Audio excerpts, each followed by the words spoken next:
ఓం శాంతి. ఈరోజు అవ్యక్త బాప్దాదా మురళి. డేట్ 12 జనవరి 2025.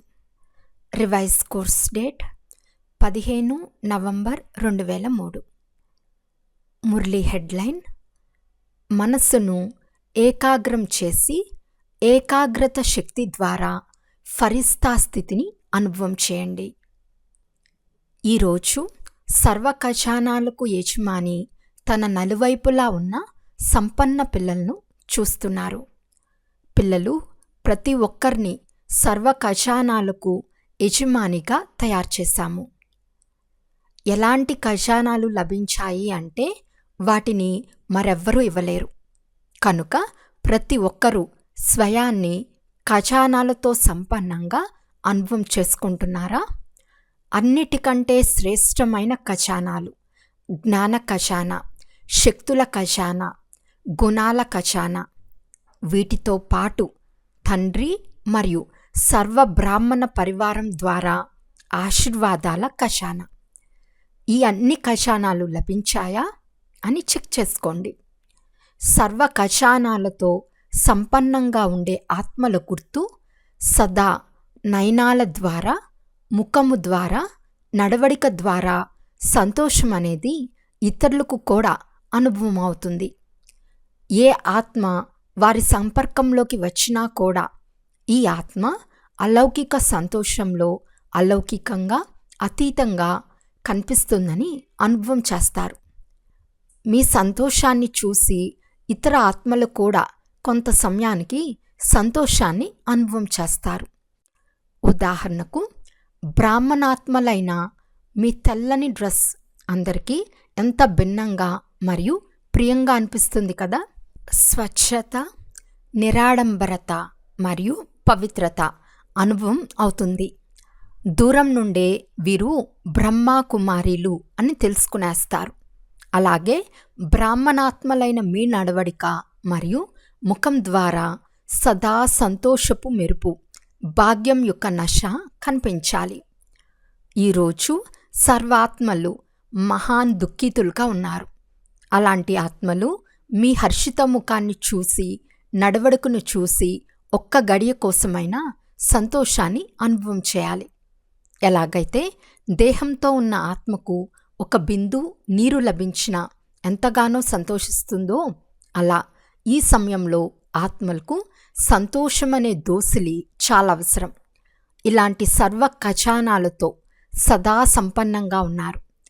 ప్రతి బ్రాహ్మణాత్మ స్వయాన్ని సర్వ ఖజానాలతో సదా నిండుగా అనుభవం చేస్తున్నారా, లేక అప్పుడప్పుడు అనుభవం చేస్తున్నారా? ఖజానాలు కూడా అవినాశి, ఇచ్చే దాత కూడా అవినాశి అయినప్పుడు అవి అవినాశిగానే ఉండాలి. ఎందుకంటే మీ వంటి అలౌకిక సంతోషం పూర్తి కల్పంలో బ్రాహ్మణులైన మీకు తప్ప మరెవ్వరికీ ప్రాప్తించదు. ఇప్పటి ఈ అలౌకిక సంతోషం అర్ధకల్పం ప్రాలబ్ధ రూపంలో నడుస్తుంది. మరి అందరూ సంతోషంగా ఉన్నారా? ఇందులో అందరూ చేతులెత్తుతారు. మంచిది. సదా సంతోషంగా ఉన్నారా? ఎప్పుడు సంతోషం వెళ్ళిపోదు కదా, అప్పుడప్పుడు వెళ్ళిపోతుంది కదా. సంతోషంగా ఉంటారు, కానీ సదా ఏకరసంగా ఉండటంలో తేడా వచ్చేస్తుంది. సంతోషంగా ఉంటారు, కానీ పర్సంటేజ్లో తేడా వచ్చేస్తుంది. బాప్దాదా ఆటోమేటిక్ టీవీ ద్వారా పిల్లలందరి ముఖాలు చూస్తూ ఉంటారు. అప్పుడేం కనిపిస్తుంది? ఒకరోజు మీరు కూడా మీ సంతోషపు చాట్ను చెక్ చేసుకోండి. అమృత వేళ నుండి రాత్రి వరకు సంతోషపు పర్సంటేజ్ ఒకేలాగా ఉంటుందా, లేక మారిపోతుందా? చెక్ చేసుకోవటం అయితే వస్తుంది కదా. ఈ రోజుల్లో చూడండి, సైన్స్ వారు కూడా చెకింగ్ చేసే మిషనరీ చాలా తీవ్రం చేశారు. కనుక మీరు కూడా చెక్ చేసుకోండి మరియు అవినాశిగా చేసుకోండి. బాప్దాదా కూడా పిల్లలందరి వర్తమాన పురుషార్థాన్ని చెక్ చేశారు. పురుషార్థమైతే అందరూ చేస్తున్నారు. కొందరు యథాశక్తిగా చేస్తున్నారు, కొందరు శక్తిశాలిగా చేస్తున్నారు. ఈరోజు బాప్దాదా పిల్లలందరి మనసాస్థితిని చెక్ చేశారు. ఎందుకంటే ముఖ్యమైనదే మన్మనాభవ స్థితి. సేవలో కూడా చూసినట్లయితే మనసా సేవ అనేది శ్రేష్టమైన సేవ. మనసును జయించిన వారే జగజ్జీతులు అని కూడా అంటారు. కనుక మనసా స్థితిని చెక్ చేశారు. ఏం చేశారు? మనసుకు యజమానిగా అయి మనసును నడిపిస్తున్నారు. కానీ అప్పుడప్పుడు మనసు మిమ్మల్ని కూడా నడిపిస్తోంది. మనసు పరవశంగా కూడా చేస్తుంది. బాప్దాదా చూశారు, మనసు ద్వారా యోగాన్ని జోడిస్తారు, కానీ మనసా స్థితి ఏకాగ్రంగా ఉండదు. వర్తమాన సమయంలో మనస్సు యొక్క ఏకాగ్రత అనేది ఏకరస స్థితిని అనుభవం చేయిస్తుంది. ఇప్పుడు రిజల్ట్లో ఏం చూశారు అంటే, మీరు మనస్సును ఏకాగ్రం చేయాలని కోరుకుంటారు, కానీ మధ్య మధ్యలో మనస్సు భ్రమిస్తోంది. ఏకాగ్రత శక్తి అవ్యక్త ఫరిస్తా స్థితిని సహజంగా అనుభవం చేయిస్తుంది. వ్యర్థ విషయాలలో కానీ, వ్యర్థ సంకల్పాలలో కానీ, వ్యర్థ వ్యవహారంలో కానీ మనసు భ్రమిస్తుంది. కొంతమందికి శరీరంతో కూడా ఏకాగ్రంగా అయి కూర్చునే అలవాటు ఉండదు. కొంతమందికి ఉంటుంది. మనసు ఎక్కడ కావాలంటే అక్కడ, ఎలా కావాలంటే అలా, ఎంత సమయం కావాలంటే అంత సమయం ఏకాగ్రమైతే అప్పుడు మనస్సు వశంలో ఉందని అంటారు. ఏకాగ్రత శక్తి, యజమానత్వపు శక్తి సహజంగా నిర్విఘ్నంగా చేస్తాయి. యుద్ధం చేసే పని ఉండదు. ఏకాగ్రత శక్తి ద్వారా స్వతహాగానే ఒక్క తండ్రి తప్ప మరెవ్వరూ లేరు అనే అనుభూతి అవుతుంది. స్వతహాగానే అవుతుంది. శ్రమ చేసే పని ఉండదు. ఏకాగ్రత శక్తి ద్వారా స్వతహాగానే ఏకరస ఫరిస్తా స్వరూపం అనుభూతి అవుతుంది. బ్రహ్మ బాబాపై ప్రేమ ఉంది కదా, బ్రహ్మ బాబా సమానంగా అవ్వటం అంటే ఫరిస్తాగా అవ్వటం. ఏకాగ్రత శక్తి ద్వారా స్వతహాగానే సర్వుల పట్ల స్నేహము, కళ్యాణము మరియు సన్మాన వృత్తి ఉండనే ఉంటుంది. ఎందుకంటే ఏకాగ్రత అనగా స్వమానం యొక్క స్థితి, ఫరిస్తా స్థితి అనేది స్వమానము. బ్రహ్మాబాబాను చూశారు, వర్ణన కూడా చేస్తారు. సంపన్నతా సమయం సమీపంగా వచ్చే కొలిది ఏం చేశారు? దేహభావరహితంగా నడుస్తూ తిరుగుతున్న ఫరిస్తా రూపాన్ని చూశారు. దేహం యొక్క ఫీలింగ్ కలిగేదా?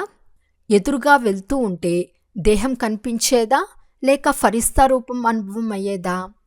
కర్మ చేస్తూ, మాట్లాడుతూ, డైరెక్షన్స్ ఇస్తూ, ఉమంగ ఉత్సాహాలను పెంచుతూ కూడా దేహం నుండి అతీతంగా సూక్ష్మ ప్రకాశ రూపాన్ని అనుభవం చేశారు.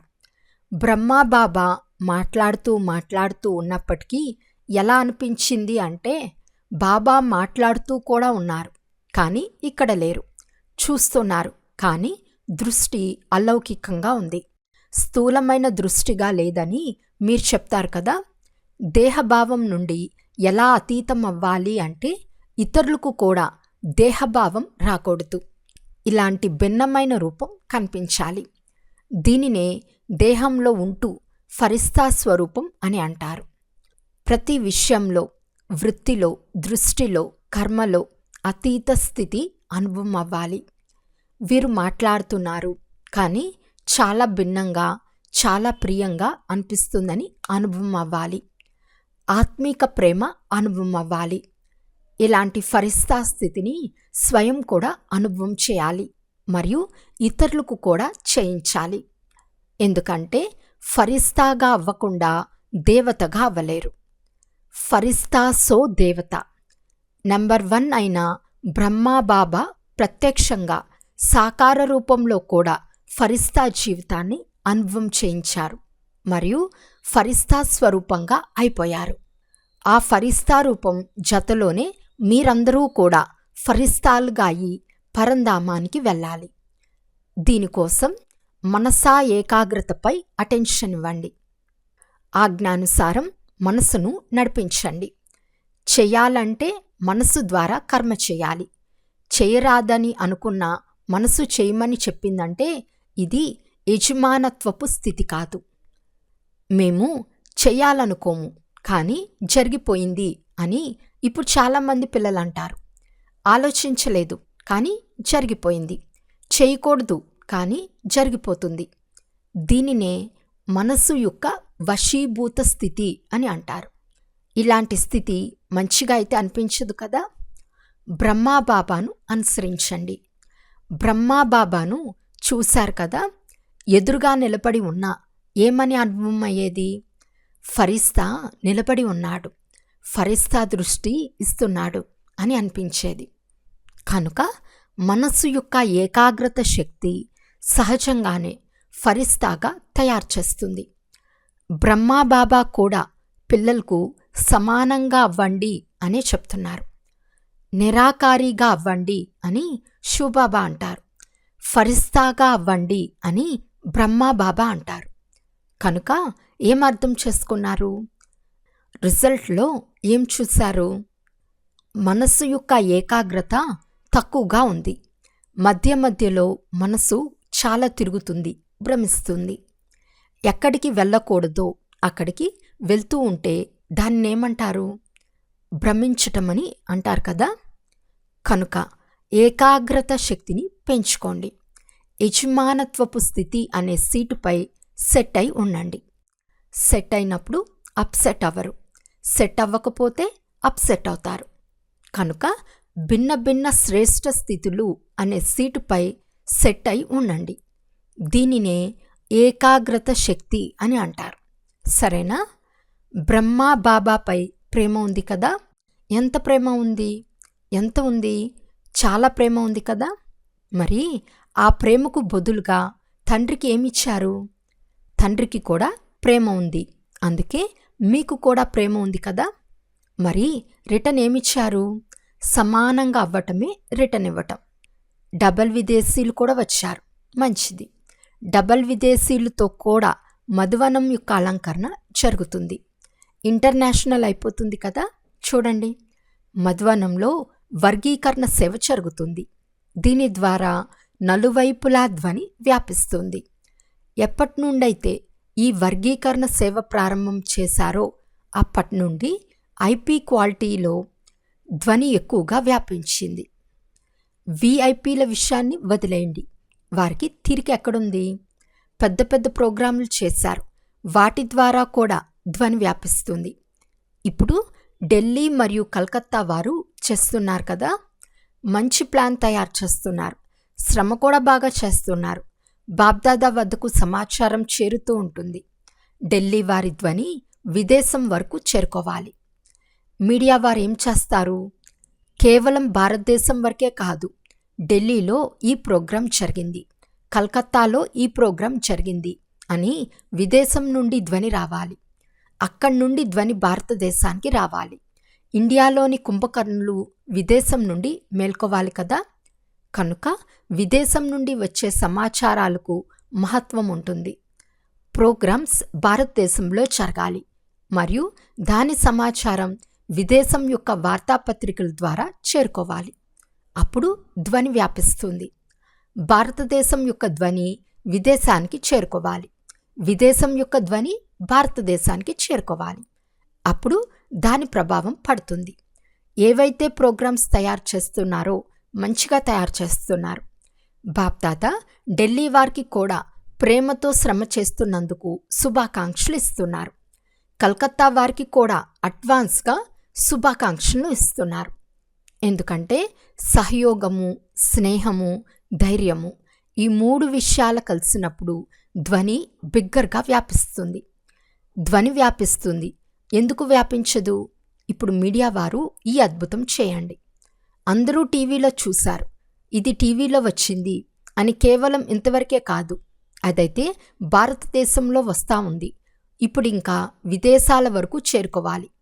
ధ్వనిని వ్యాపింపచేసే ఈ సంవత్సరాన్ని ఎంత ధైర్యం మరియు ఎంత అట్టహాసంగా జరుపుకుంటారో చూస్తాము. డబల్ విదేశీయులకు చాలా ఉత్సాహం ఉందని బాప్దాదాకు సమాచారం లభించింది. ఉంది కదా, మంచిది. ఒకరినొకరు చూసుకుని ఇంకా ఉమ్మంగం వస్తుంది. ఎవరు చేస్తారో వారు బ్రహ్మాబాబా సమానంగా అవుతారు. కనుక దాదీకి కూడా సంకల్పం వస్తుంది. బిజీగా ఉంచే పద్ధతి బాగా వస్తుంది. మంచిది. వారు నిమిత్తమయ్యారు కదా. అందరూ ఎగిరే కళలో ఉండేవారేనా?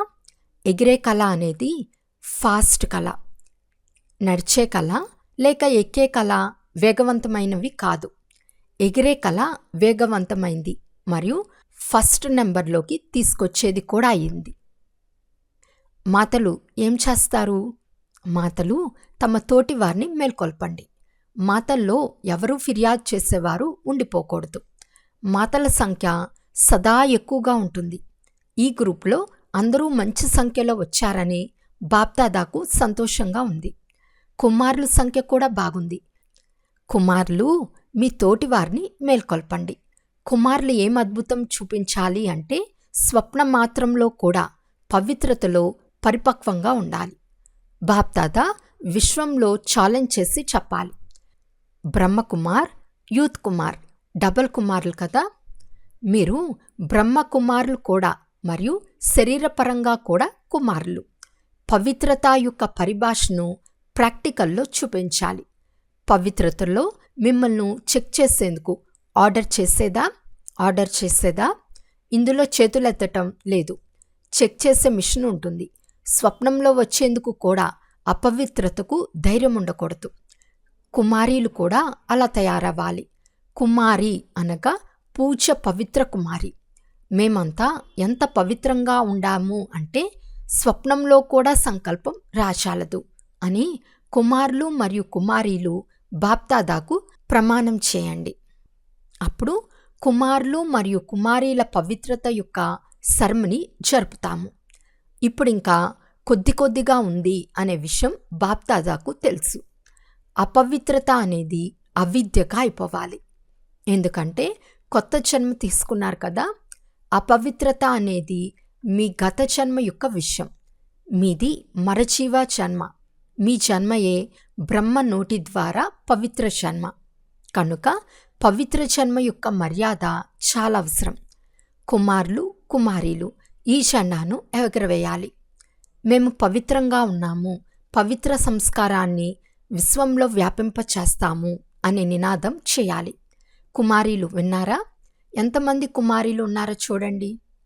ఇప్పుడు ఈ ధ్వని కుమారీలు వ్యాపింపచేస్తారో లేక కుమారులు వ్యాపింపచేస్తారో చూస్తాము.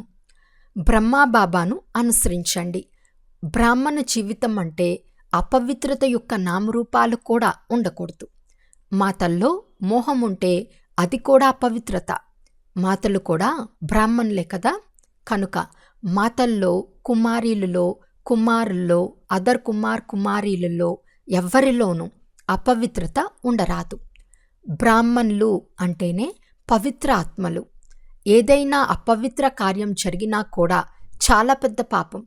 ఈ పాపానికి చాలా కఠినమైన శిక్ష ఉంటుంది. ఇదైతే నడుస్తూనే ఉండిందిలే, కొద్దో గొప్ప నడుస్తూనే ఉందిలే అని అనుకోకండి. ఇది మొదటి సబ్జెక్ట్. పవిత్రతయే నవీనత. పవిత్రత కారణంగానే బ్రహ్మాబాబా తిట్లు తిన్నాడు. జరిగిపోయింది అని తప్పించుకోలేరు. ఇందులో సోమరులుగా అవ్వకండి. సరెండర్ అయిన వారు కానీ, సేవాదారులు కానీ, ప్రవృత్తి వారు కానీ ఈ విషయంలో ధర్మరాజు కూడా వదిలిపెట్టాడు. బ్రహ్మబాబా కూడా ధర్మరాజుకు తోడునిస్తాడు. కనుక కుమారులు కుమారీలు ఎక్కడ ఉంటున్నా, మధువనంలో ఉన్నా, సెంటర్లో ఉన్నా కానీ పవిత్రమైన మనస్సు ఉంచుకోండి, పవిత్రమైన తను ఉంచుకోండి అని పాట పాడతారు కదా. మీ పాట ఉంది కదా. కనుక మనస్సు పవిత్రంగా ఉంటే జీవితం పవిత్రంగా ఉంటుంది. ఏదో కొద్దిగా చేసేసాంలే ఏమవుతుంది అని దీనిని తేలిగ్గా తీసుకోకండి. అది కొద్దిగా కాదు, చాలా ఎక్కువ. బాప్దాదా అఫీషియల్గా సూచనిస్తున్నారు. ఇందులో మీరు రక్షింపబడలేరు. ఎవరైనా గాని ఇందులో మంచి రీతిగా లెక్కాచారం తీసుకుంటాను. కనుక సావధానంగా అటెన్షన్గా ఉండండి. అందరూ శ్రద్ధగా విన్నారా? 2 చెవులు తెరుచుకొని వినండి. వృత్తిలో కూడా టచ్ అవ్వరాదు, దృష్టిలో కూడా టచ్ అవ్వరాదు. సంకల్పంలోనే రాకూడదు అంటే ఇక వృత్తి దృష్టి ఏముంది? ఎందుకంటే సంపన్నత యొక్క సమయం, పూర్తి పవిత్రంగా అయ్యే సమయం సమీపంగా వస్తుంది. అందులో ఈ అపవిత్రత అనేది పూర్తి తెల్ల కాగితంపై నల్లటి మచ్చ వంటిది. అందరూ ఎక్కడెక్కడి నుండి వచ్చారో అన్ని వైపుల నుండి వచ్చిన పిల్లలకు శుభాకాంక్షలు. మంచిది. మనస్సును ఆజ్ఞానుసారం నడిపించండి. సెకండ్లో ఎక్కడ కావాలంటే అక్కడ మనసు జోడింపబడాలి, స్థిరమైపోవాలి. ఈ ఎక్సర్సైజ్ చేయండి. బాబా డ్రిల్ చేయించారు.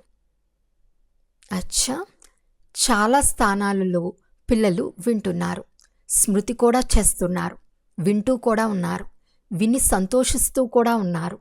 సైన్స్ సాధనాలు వాస్తవానికి పిల్లలైన మీకు సుఖంనిచ్చేందుకు ఉన్నాయి. బాబా అందరికీ యాద్ ప్యార్ చెప్తున్నారు. నలువైపులా సర్వ ఖజానాలతో సదా సంపన్న పిల్లలకు, సదా భాగ్యశాలురు, ప్రసన్న ముఖం మరియు నడవడిక ద్వారా సంతోషపు దోసిల్నిచ్చే విశ్వ కళ్యాణకారి పిల్లలకు, సదా మనసుకు యజమానిగా ఈ ఏకాగ్రత శక్తి ద్వారా మనసును కంట్రోల్ చేసుకునే మంజీత్ జగజ్జీత్ పిల్లలకు, సదా బ్రాహ్మణ జీవితపు విశేషత అయిన పవిత్రత పర్సనాలిటీలో ఉండే పవిత్ర బ్రాహ్మణ ఆత్మలకు, సదా డబల్ లైట్గా ఈ ఫరిస్తా జీవితంలో బ్రహ్మాబాబాను అనుసరించేవారు. ఇలాంటి బ్రహ్మాబాబా సమాన పిల్లలకు బాప్దాదా యొక్క ప్రియ స్మృతులు మరియు నమస్తే. నలువైపులా వింటున్న, స్మృతి చేస్తున్న పిల్లలందరికీ కూడా చాలా చాలా హృదయపూర్వక ఆశీర్వాదాల సహితంగా ప్రియ స్మృతులు. అందరికీ నమస్తే. పిల్లలందరి తరపు నుండి బాప్దాదాకు ప్రియ స్మృతులు మరియు నమస్తే నమస్తే నమస్తే. ఈరోజు వరదానము: సాకార తండ్రిని ఫాలో చేసి మొదటి నంబర్ను తీసుకునే సంపూర్ణ ఫరిస్తా భవ. మొదటి నంబర్లో వచ్చేందుకు సహజ సాధనము. బ్రహ్మాబాబా ఎవరైతే నంబర్ 1గా ఉన్నారో ఆ ఒక్కరినే చూడండి. అనేక మందిని చూసేందుకు బదులు ఒక్కరినే చూడండి మరియు ఒక్కరినే ఫాలో చేయండి. మేమే ఫరిస్తాలము అనే మంత్రాన్ని పక్కా చేసుకుంటే వ్యత్యాసం తొలగిపోతుంది. తర్వాత సైన్స్ మిషనరీ తన పని ప్రారంభిస్తుంది. సంపూర్ణ ఫరిస్తాలైన మీరు దేవతలుగా అయి కొత్త ప్రపంచంలో అవతరిస్తారు. కనుక సంపూర్ణ ఫరిస్తాలుగా అవ్వటం అనగా సాకార తండ్రిని ఫాలో చేయటం. స్లోగన్: గౌరవం యొక్క త్యాగంలో సర్వులకు గౌరవనీయులుగా అయ్యే భాగ్యం ఇమిడి ఉంది. అచ్చా, ఓం శాంతి.